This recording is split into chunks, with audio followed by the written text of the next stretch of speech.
Well, right about now, you're probably wondering when we're going to get around to showing you some food. Well, fear not, my UTR food enthusiasts. Follow me. I'm starved. Welcome to the Cheneaux Culinary School in Hessel, a relatively new place that's making waves on land with its fresh, unique, and tasty approach to the art and education of food. It's part school, part restaurant, and all things edible. Zach Schroeder is the program director and executive chef, and he's dedicated his life to the love of learning about food. I'm a little suspicious. This looks more like a fine French restaurant. Oh, well, thank you. Is it really a school? It is, it is. We operate as a school for 8 to 9 months in the winter, and then in the summer we open up as an internship facility for our students. And it's relatively new, isn't it? This is our 3rd year of operation. And you've been teaching here for 3 years? Yeah, I helped start the program. I was here during the construction phase, and yeah, I'm really glad to be a part of it and glad to be up here. Now, how many kids do you have attending the school?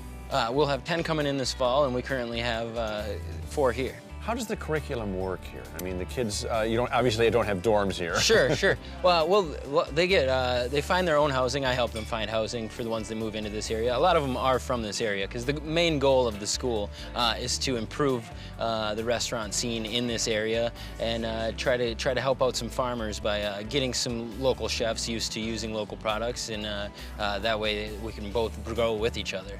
The kids go to school here for how long until they graduate? Pretty much exactly 1 year. They start in the middle of September and they end right after Labor Day the following year. And like I said, that first 8 to 9 months is all hands-on learning. We start off with basic cooking knowledge, then we move to advanced cooking, and then we finish with a design of a business plan. And they each get to pick however they want their business plan to go, whether that be a real business that they plan to start in the future or just a mock business that they want to practice with. And then we start the summer internship. And they work paid in the restaurant in as many positions as possible before we send them on their way. I think it's exceptional that a culinary school of this quality is in this area. Well, thank you very much, yeah. I mean, you should be proud of yourself for bringing this here and doing this. Yeah, well, I definitely didn't do it alone. There was a lot of hard work from a lot of different people to make this happen. Is there a specific kind of cuisine that you guys specialize in here, or is it just a classic?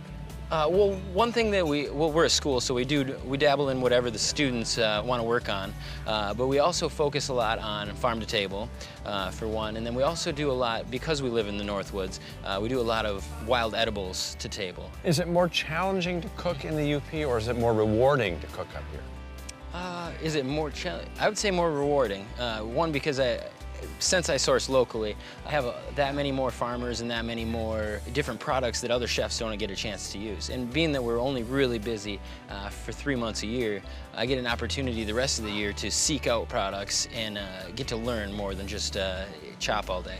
Personally, what's the most rewarding thing for you doing this? Well, I get to have my family grow up in an area where I grew up, and they get to see the fruits of my labor, and they get to see me in action every day. So.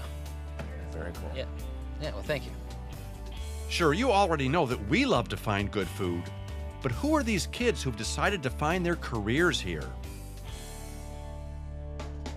Are these onions? Yeah, these are actually shallots. Oh, shallots. Yep, and I roast them with some herbs that I actually picked over at the Hessel grocery across the street, and then also some salt and pepper and just a little bit of truffle oil. And after I let them roast and they get kind of soft, I will cut them and usually half them or quarter them to a nice size.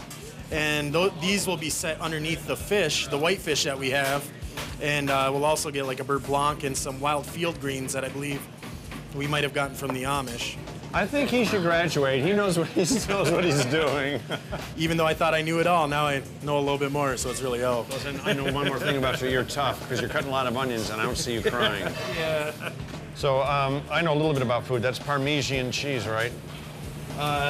Here at Cheneaux Culinary School, we know this as a Parmigiano Reggiano. Oh, it's Reggie's cheese. Okay, I got you. And this, Sure, this is thyme, correct?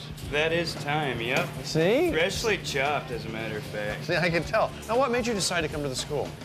I had been cooking it for a long time, and I kind of got bored of the whole burger and fry thing. And, So you want to do some chefing? That's right. And I heard about this school opportunity out here in Hessel, and here I am, Yeah. essentially.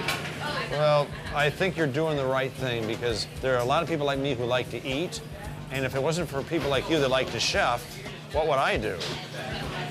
Oh, man, if it weren't for people like you who like to eat, what would I do?